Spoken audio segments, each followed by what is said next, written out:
Welcome to another 3-minute takeaway. I'm excited to have you here. Let's dive into our leadership mug today. Got a handful of them. Drop, drop, drop. There we go.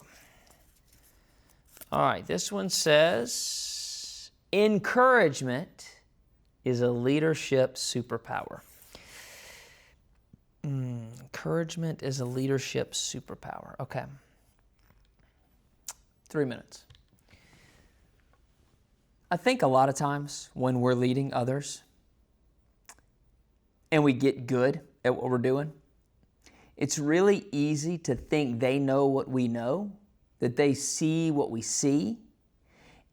And we think we're doing them a favor when we point out the negative.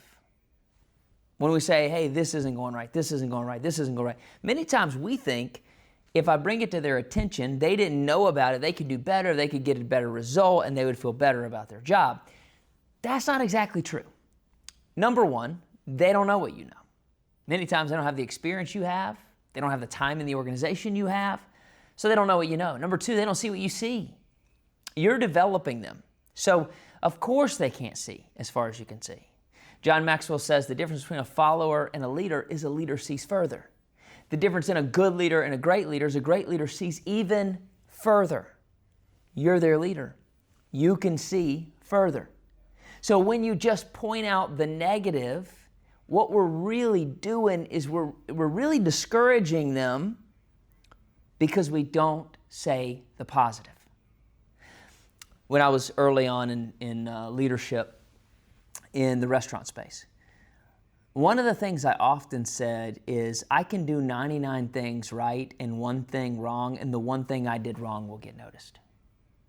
Now, I had a lot of different leaders during that time, and I don't know which season I felt like that the most, but I do know that I wrote an entry and it said, I feel like they only see the one thing when I do 99 right. Many leaders feel like that today.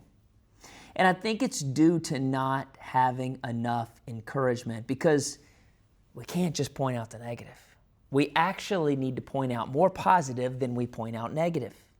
I talked about it, I think, on a 3-minute takeaway not too long ago, but I talked about the golden ratio.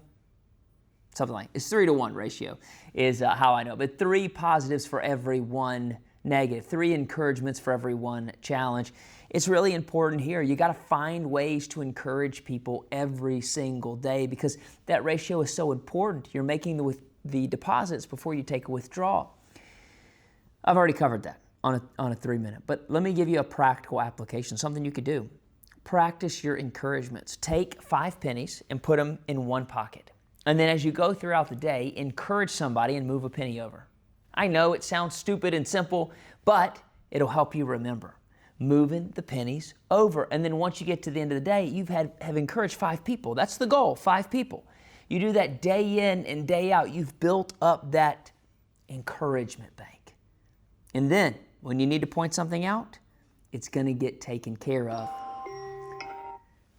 because you made more deposits than you made withdrawals. So go out there, find a way to encourage somebody and move a penny from one pocket to the next. I'll see you in the next 3-minute takeaway.